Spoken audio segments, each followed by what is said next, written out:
अस्सलाम वालेकुम वरहमतुल्लाहि वबरकातुहू। Welcome to YouTube channel English by Mohammad Ali Bilal. इससे पहले कि आज के topic negative sentences in English grammar को डिस्कस किया जाए, आपका शुक्रिया अदा करना ज़रूरी समझता हूँ। आप लोग ना सिर्फ इस चैनल को बाकायदगी से देख रहे हैं, पसंद कर रहे हैं और अपनी राय का भी इज़हार कर रहे हैं। एक दिलचस्प चीज़ जिसने मुझे काफ़ी एंटरटेन किया, वो कुछ कमेंट्स थे कि आप बहुत संजीदा नज़र आते हैं। तो एक्चुअली ये चैनल है ही संजीदा नौयत का। इंग्लिश लैंग्वेज सीख रहे हैं, हम एक फ़ॉरेन लैंग्वेज सीख रहे हैं। इसमें हम कोई लतीफ़े जोक्स तो सुना नहीं रहे, शेयर नहीं कर रहे। तो ऐसा नहीं है कि मैं बहुत ज़्यादा संजीदा हूँ। अल्हम्दुलिल्लाह जहाँ हंसने मुस्कुराने का वक्त होता है वहाँ ये काम भी किया जाता है। एनीहाउ, बहुत शुक्रिया इस चैनल को अप्रिशिएट करने का आपकी तरफ से। दूसरे दोस्तों को, अपने कज़न्स को, अपने क्लास फेलोज़ वगैरह को जो आप शेयर कर रहे हैं, वो इस चैनल की प्रमोशन में बहुत कलीदी किरदार अदा कर रहा है, जिसके बगैर इस चैनल को प्रमोट करना, इसको आगे एडवर्टाइज़ करना, इसको आगे दूसरे लोगों तक पहुंचाना मेरे बस में तो है नहीं। ये सब आप स्टूडेंट्स, फ्रेंड्स का कोऑपरेशन है, तावन है कि आप इस चैनल को प्रमोट कर रहे हैं। तो एक दफ़ा फिर बहुत शुक्रिया। आते हैं आज के टॉपिक की तरफ। तो आज का टॉपिक इंशाल्लाह 8 से 9 मिनट के अंदर अंदर कवर किया जाएगा और बहुत सिंपल है। इससे पहले की वीडियोस में हमने इंग्लिश ग्रामर की टर्म्स एंड टर्मिनोलॉजीज़ को डिस्कस किया। हमने डिफरेंट टेबल्स को डिस्कस किया, जिसमें क्लासिफिकेशन ऑफ पर्सन्स थी, क्लासिफिकेशन ऑफ हेल्पिंग वर्ब थी, वर्ब फॉर्म थी, उनके डिफरेंट यूजेस थे, और इंग्लिश स्ट्रक्चर को भी हमने डिस्कस किया। हमने इनडेफिनेट को, कॉन्टीन्यूअस को, परफेक्ट को और परफेक्ट कॉन्टीन्यूअस को, और इन तमाम ज़मानों के हमने पॉजिटिव एंगल्स और फीचर्स को डिस्कस किया था। अगर आप वो तमाम वीडियोस ध्यान तवज्जो से देख कर यहाँ तक पहुँचे हैं तो आज का टॉपिक आपके लिए बहुत आसान है। लास्ट वीडियो में हमने helping verbs, main helping verbs को डिस्कस किया था और बात की थी कि हर जुमले का एक मेन हेल्पिंग वर्ब होता है। तो ये चीज़ याद रखने वाली है और अमूमन आप लोगों के जहनों में होता है, और मैंने भी इससे पहले की वीडियो में आपको समझाने के लिए, आपकी बेहतर अंडरस्टैंडिंग के लिए कहा था कि इंग्लिश का स्ट्रक्चर होता है सब्जेक्ट, वर्ब और ऑब्जेक्ट। इसको अगर थोड़ी सी डिटेल में देखा जाए तो इंग्लिश में किसी भी सेंटेंस का स्ट्रक्चर होता है subject plus helping verb plus object. Helping verb को हम एब्रीविएट करते हैं HV से। तो एक्चुअल में इंग्लिश का स्ट्रक्चर बनता है subject plus HV plus V plus O, यानी सब्जेक्ट, हेल्पिंग वर्ब और ऑब्जेक्ट। पॉजिटिव के सिर्फ 2 एरियाज़ ऐसे हैं जहां आप हेल्पिंग वर्ब के बग़ैर सिर्फ वर्ब फॉर्म की मदद से जुमला बना सकते हैं। और अगर आपको ग्रामर पे थोड़ा सा भी अबूर है तो आप बहुत आसानी से समझ सकते हैं, या आप इसको बता सकते हैं कि वो कौन से एरियाज़ हैं। वो हैं प्रेजेंट इंडेफिनेट का पॉजिटिव और पास्ट इंडेफिनेट का पॉजिटिव। प्रेजेंट इंडेफिनेट में हम वर्ब की फ़र्स्ट फॉर्म सब पर्सन्स के लिए और थर्ड पर्सन सिंगुलर के लिए वर्ब की फ़र्स्ट फॉर्म के साथ S या ES का इस्तेमाल करते हैं और हेल्पिंग वर्ब को यूज़ नहीं करते। तो जहाँ वर्ब की फ़र्स्ट फॉर्म यूज़ हो रही होती है वहाँ उस सेंटेंस का actual main helping verb do होता है, जिसका इस्तेमाल नहीं किया जाता क्योंकि ज़रूरत नहीं होती।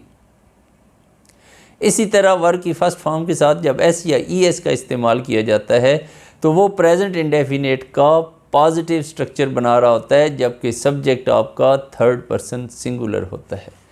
ऐसे जुमले जहां वर्ब की फ़र्स्ट फॉर्म S या ES के साथ आती है, एक्चुअल में उसका मेन हेल्पिंग वर्ब डज़ होता है, जिसको ओमिट कर दिया जाता है और वर्ब की फ़र्स्ट फॉर्म के साथ S या ES का इस्तेमाल कर लेते हैं। लेकिन जब डू और डज सामने आ जाते हैं तो वो जुमला पॉजिटिव का नहीं बल्कि नॉन पॉजिटिव का होता है।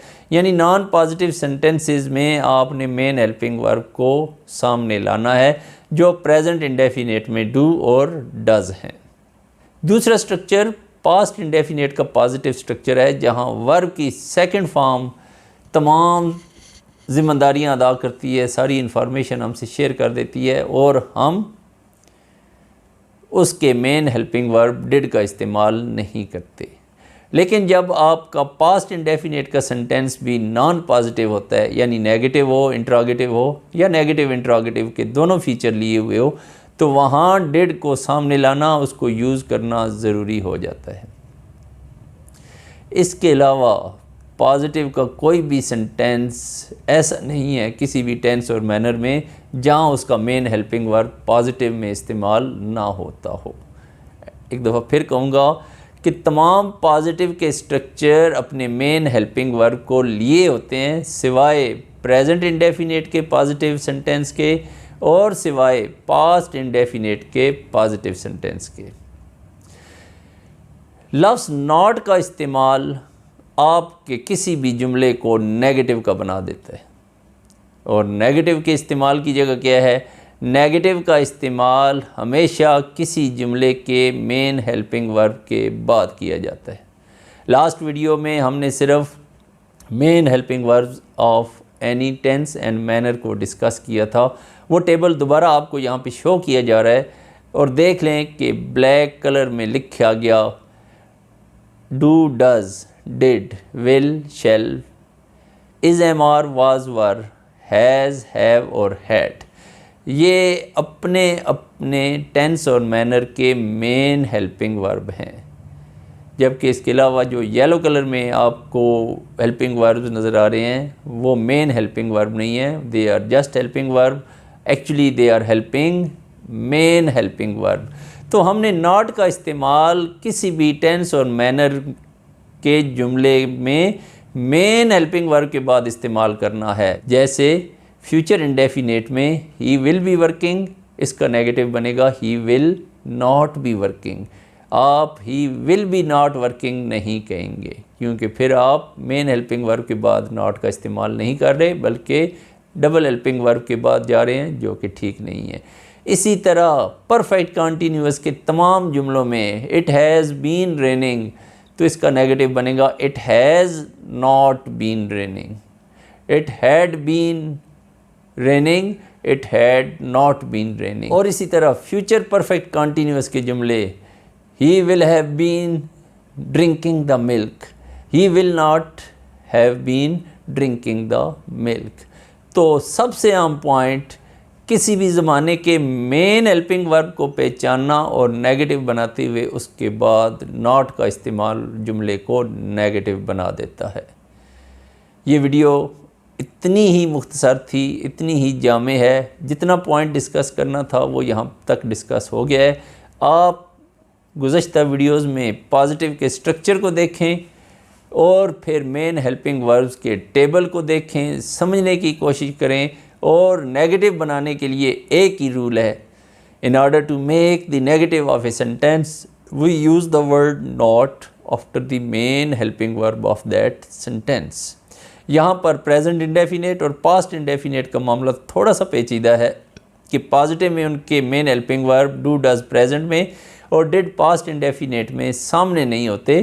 तो नेगेटिव बनाने के लिए उससे पहले हमें डू, डज और डिड को सामने लाना पड़ता है और फिर NOT नॉट का इजाफा करना पड़ता है। और इसके साथ एक और चीज़ का भी ख्याल रखना है कि जब डू, डज, डिड सामने आ जाते हैं तो फिर वर्ब की फ़र्स्ट फॉर्म का इस्तेमाल होगा, फिर प्रेजेंट में कोई SES और पास्ट इंडेफिनेट में कोई वर्ब की सेकंड फॉर्म इस्तेमाल नहीं होती, क्योंकि do, does, did, will, shall, can, could, may, might, would, should, must, ought to ये हेल्पिंग वर्ब की उस कैटेगरी से ताल्लुक़ रखते हैं जिनके बाद simple first form of verb use होती है। इंग्लिश बाय मोहम्मद अली बिलाल, इस YouTube चैनल को आप अपना चैनल समझें, इसको प्रमोट करें, इससे ख़ुद भी फ़ायदा उठाएं, अपने बहन भाइयों को भी इस चैनल के ज़रिए इंग्लिश सीखने में मदद दें, अपने क्लास फेलोज़, अपने दोस्तों तक इसको प्रमोट करें, अपना और अपने इर्द गिर्द मौजूद लोगों का ख्याल रखें। अल्लाह हाफ़िज़।